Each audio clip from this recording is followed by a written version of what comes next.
enfin fini avec Star Wars. Il en reste un. Non. Si. On va pas repartir là-dessus, Capi, parce que j'ai déjà dit que je ferai pas Rogue One et Solo. Je parle pas d'eux. Je parlerai pas du film Clone Noir. Non plus.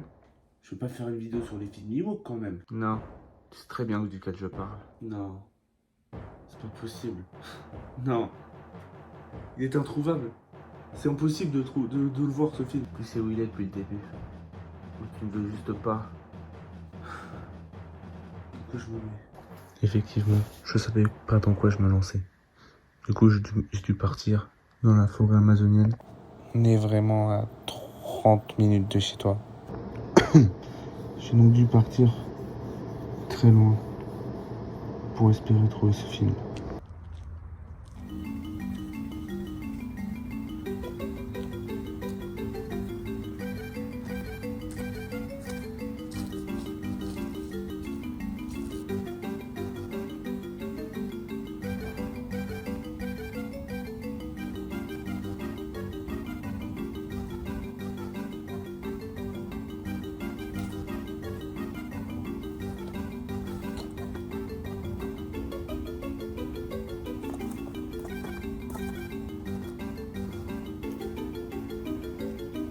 Les mecs, ça fait genre 3 jours, on est là, on n'en peut plus. Oui, bah c'est pas ma faute. C'est lui qui a oublié aller.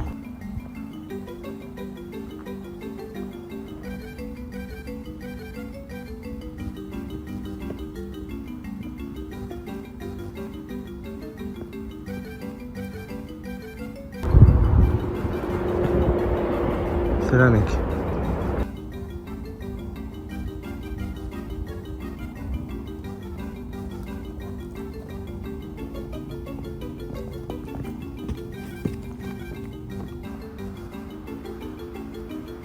Là.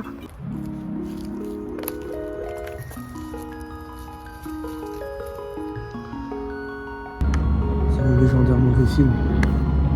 Je crois qu'on va faire une découverte qui changera le monde à jamais.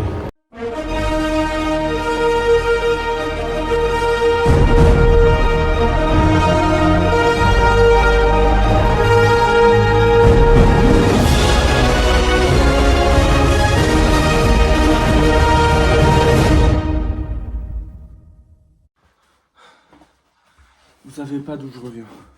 L'urgence c'est Alex, aujourd'hui j'ai enfin trouvé le film maudit. Star Wars The Holiday Special. Pour trouver ce film, j'ai dû partir super loin. Et j'espère qu'il vaut le coup parce que putain, ce film c'est quelque chose. Avant de commencer la vidéo, n'hésitez pas à aller sur Emo Prisma, toute sa nouvelle collection, vous connaissez.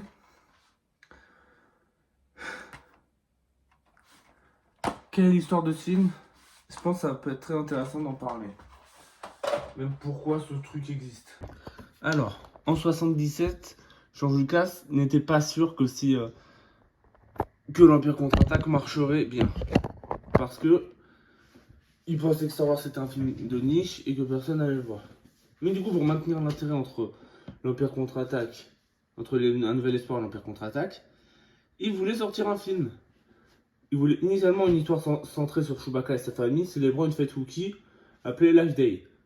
Mais CBS a transformé le projet en une émission de variété classique, avec des sketchs et des numéros musicaux et des apparitions de célébrités. Comme B. Arthur, Harvey Korman, Jefferson Starship, etc. Pourquoi je me lance, putain? L'émission mélangeait comédie, animation, drame et musique, souvent de manière maladroite. Malheureusement, le programme fut très négativement reçu par le public. Parce que c'est jugé comme mal écrit et kitsch, littéralement. Même Lucas aurait détesté le résultat et aurait tenté d'effacer toute trace. Il n'a plus jamais été rediffusé officiellement. Il est devenu un objet culte, souvent partagé en bootleg parmi les fans curieux. Alors le film commence avec Han et Chewbacca qui fuient l'Empire, qui sont avec des plans littéralement réutilisés d'Un Nouvel Espoir. D'accord. Après tu m'étonnes, il est sorti 1 an après, mais bon. Donc, parce que Chewbacca est pressé, parce qu'il doit quand même fêter Noël avec sa famille et tout, hein, parce que c'est bon, L'Empire c'est bien marrant, mais bon, dans le moment il y a Noël aussi, merde. Donc ouais. Il passe en vitesse lumière et là on a le générique avec qui nous montre les acteurs qui je pense pour la plupart c'est leur pire rôle du monde. Puis ensuite on tombe sur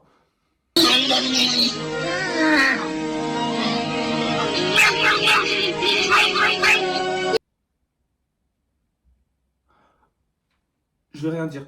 Mais donc après il y a genre 1 minute 30 de danse de con. Alors 1 minute 30 on disait ouais c'est court. Mais ça dure littéralement 1 heure en vrai.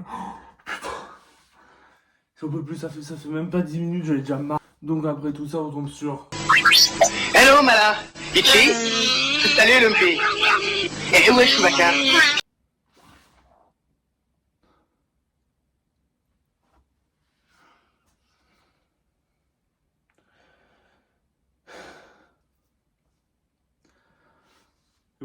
Et vous dites que le pire rôle de Mark Hamill, c'est dans Star Wars 8.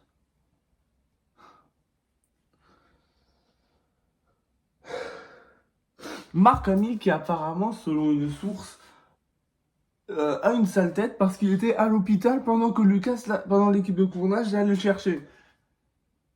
Alors, je dis sûrement ça, je dis sûrement de la merde, mais je sais pas parce que, voilà quoi. Au secours. Il ne faut pas vous en faire pour Chewbacca. Je le connais, il ne manquerait jamais son anniversaire, celui-là. Mec, tu connais Chewbacca depuis 1 semaine. Ta gueule. Après, il y a une scène trop longue pour rien d'un officier impérial qui est dans un magasin. Oh, putain. Et après, on voit enfin Dark Vador. Let's go. Il dit une phrase et après, on le voit plus. De retour chez la femme de Chewbacca qui... Aujourd'hui, nous allons préparer une spécialité vraiment succulente qui s'appelle le Banta Surprise. Ce plat est non seulement appétissant, mais il est nourrissant et ce qui ne gâte rien, très économique. Toutes les petites bouches à vide de votre maison vont saliver d'envie quand elles sauront la nouvelle.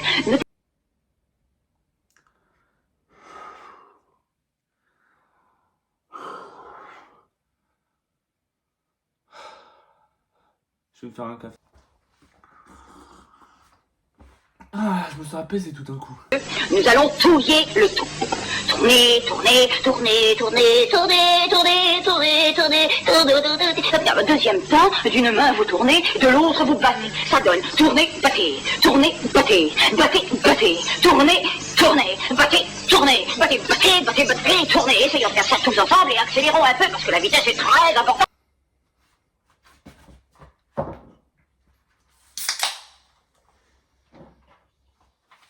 J'aurais plus rien à foutre. On a enfin de l'action avec Anne qui échappe au chasseur de... Et en fait, c'est juste les scènes de l'épisode 4. Ce qui n'a... C'est logique et en plus, ça n'a aucun sens parce qu'on voit les canons bouger alors qu'il n'y a personne pour les tenir, les canons. Mais après, il y a le commerçant de con là. Il arrive chez la femme de Chewbacca. Mala, elle s'appelle Mala. S'appelle Mala. Et donc, il donne son cadeau au gosse de con là, de Chewbacca. C'est une espèce de machine à écrire. Et enfin, on voit Carrie Fisher et ses 3PO. Avec une... Ok.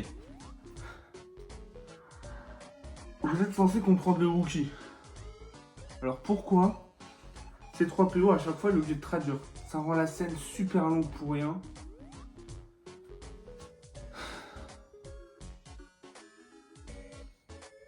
On est d'accord que le plot du film, pour l'instant c'est vraiment Chewbacca qui doit aller à l'anniversaire de son gosse de merde. Mais qui peut pas parce qu'il y a l'Empire au cul. Ah ouais, entre temps... L'Empire ont mis la loi martiale. La loi martiale, qu'est-ce donc? La loi martiale est l'instauration dans un pays d'un état juridique d'exception au sein duquel l'armée assure le maintien de l'ordre à la place de la police ou en collaboration avec celle-ci. Donc ouais. Je pensais que le film allait dire une connerie, mais non, du coup, my bad.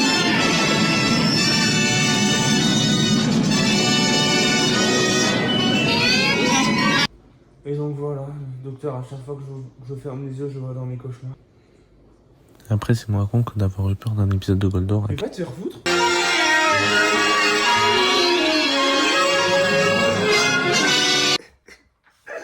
J'ai vraiment rigolé devant ça, ça me fait super drôle, putain.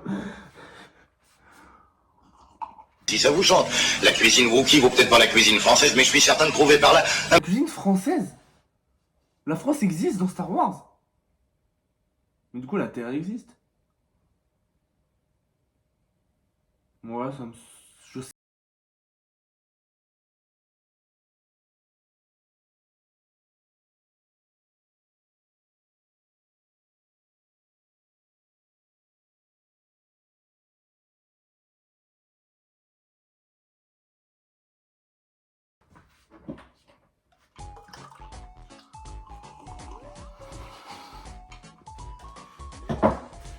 Au secours, putain.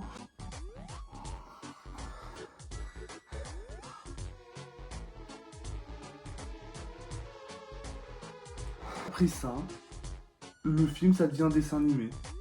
Un dessin animé plutôt moche d'ailleurs.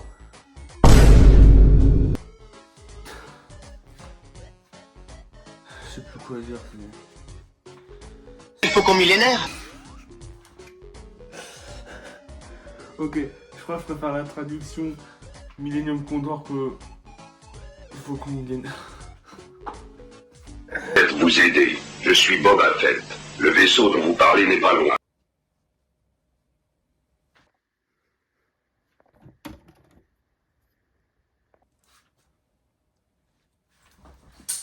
Con de Tara. Donc, du coup, qui est une tête de con, il fait confiance à Boba Fett et du coup, il va tout lui dire. Et enfin, il tombe sur Han Solo qui est en fait le virus du sommeil parce que c'est vrai que l'Empire a créé un virus qui rend les gens...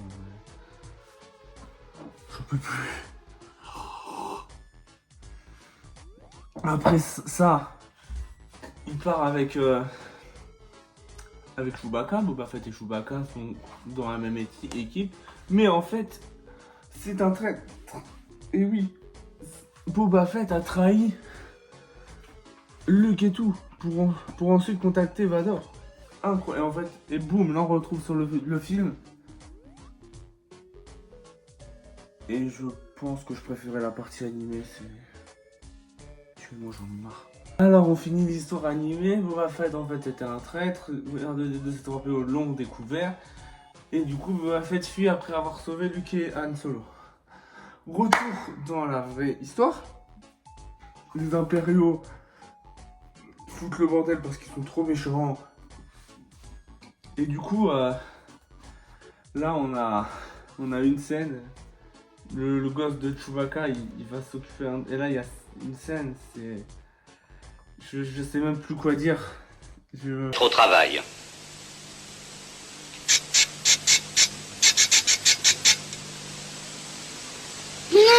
Tout d'abord, vous prenez le sachet en plastique qui contient l'outillage nécessaire au montage.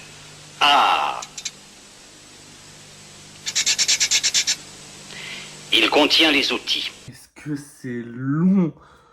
Bordel de merde. Qu'est-ce que c'est long? La vôtre.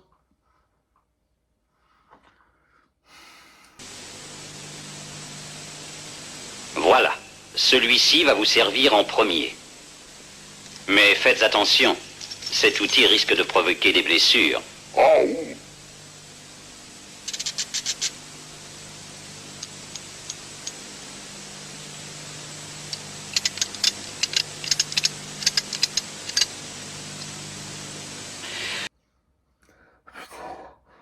Qu'est-ce que c'est long? Après cette scène de merde super longue, le mec il meurt. Et donc on se retrouve, on regarde les impériaux, on regarde une émission Zone Interdite qui se passe sur Tatooine. Alors en gros c'est l'histoire d'un client qui veut draguer la serveuse. Du coup limite il lui fait des attouchements. Bravo Lucas, c'est la 3e fois que ça arrive dans ta saga, putain. Mais du coup, l'Empire met un couvre-feu. Parce que, je sais pas, ils avaient envie. Ils mettent un couvre-feu et tout le monde doit partir sauf qu'ils veulent pas. Et il y a même des gens qui arrivent. Vous pensez c'est court cette scène? Cette scène elle dure facilement 7-8 minutes. C'est long. Après tout ça, il y a les officiers doivent rentrer à la base, sauf qu'en fait, c'était pas vraiment leur patron qui les faisait rentrer à la base, c'était le gosse de Chewbacca qui s'amusait avec le truc de con là, qu'il a passé 8 heures à monter. Quel héros ce gosse. Mais vu qu'il est trop con, il continue à faire ça quand il y a personne. Et il se fait choper par un Stormtrooper après. Donc là, OMG, il est là, enfin. Chewbacca arrive et Han Solo fait tomber Stormtrooper. Il n'y a pas eu un coup de feu dans le film. Il y a des armes de partout, il n'y a pas eu un coup de feu. Donc enfin ils arrivent. Je remets bien la cam hein, parce que ce serait con si c'est mal filmé. Donc ensuite Han Solo arrive, il dit bonjour, tout ça, ouais ça va, tout ça, tac tac. Et il part parce que quand même c'est la fête de Chewbacca et tonton Han Solo il a autre chose à foutre quand même. Hein. Parce que surtout la fête de Chewbacca est putain insupportable, ça se voit que même lui il la supporte pas. Ouais. Ensuite on est à la fin et encore il reste 10 minutes. 10 minutes où pour le mec, le pote là, le marchand de merde revient revient et ensuite il y a l'officier impérial qui lui dit que voilà, il y a un Stormtrooper, il a disparu, lui il dit que ouais, il a volé la bouffe et il s'est barré ce fils de pute. Et donc voilà, fin.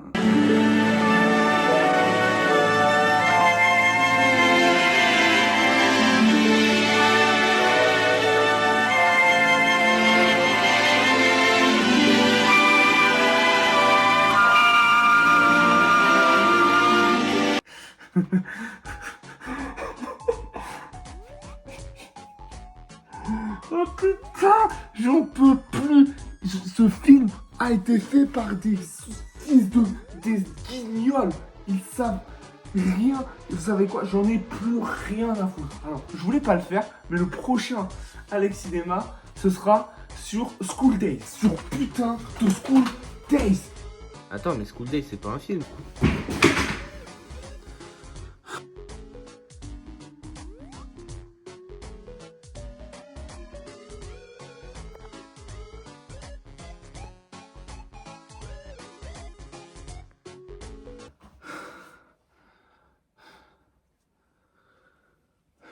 Je crois que le compte est clair. Je crois qu'il n'y a pas besoin d'expliquer plus. C'est le pire film d'histoire du cinéma. Le pire film d'histoire du cinéma. Ce film n'a rien. Ce film, c'est des Wookiees qui gueulent pendant 1h10. Ce film, c'est un dessin animé mis au milieu de nulle part. Ce film n'a pas d'histoire. Ce film n'a rien de bien. Les scènes d'action, il n'y en a pas. Ou quand il y en a, c'est vraiment repris de l'épisode 4. Ce film n'a rien pour lui. Au moins, la prélogie, dans l'épisode 1, il y a son climax. Au moins, dans l'épisode 2, il y a Jango Fett et tout ça. Il y a la partie avec Obi-Wan. Au moins, dans Star Wars 9, il y a le début qui est vraiment bien.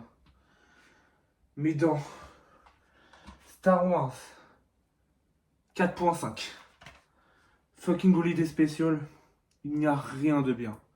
Rien de mémorable. Et je comprends pas quelle est l'utilité de ce film. Si ce film a vraiment eu pour but de voir si Star Wars avait encore de l'intérêt pour les fans, je pense que ce film a bien plus tué l'intérêt pour les fans de Star Wars qu'autre chose. C'est le pire film de tous les temps, il n'y a pas d'autre mot. Et juste les pauvres acteurs. Pauvre Mark Hamill, qui était dans le mal. Pauvre Harrison Ford. Après, heureusement, sa carrière a débuté, pareil pour Mark Hamill. Pauvre Carrie Fisher. Évidemment, pauvre tous ceux qui étaient dans les costumes et qu'on voit pas. Même le vendeur, je suis sûr, il mérite un meilleur film que ça. Ce film est le pire film de l'histoire du cinéma. Au moins, même les autres films de merde. Au moins, Birdemic, c'est marrant. Tellement c'est horrible. Mais là, il n'y a rien de drôle. C'est juste éprouvant. Ce film, c'est de la torture d'1h11. Et heureusement, il ne durait pas 2 heures parce que s'il aurait duré 2 heures, je sais pas. Je sais plus. On va pas arrêter dans la merde parce que le prochain épisode, ce sera sur la pire animé de l'histoire. Je sais pas quoi dire. Je déteste cette émission, je déteste Star Wars, je déteste ce film. Ciao tout le monde. Bis.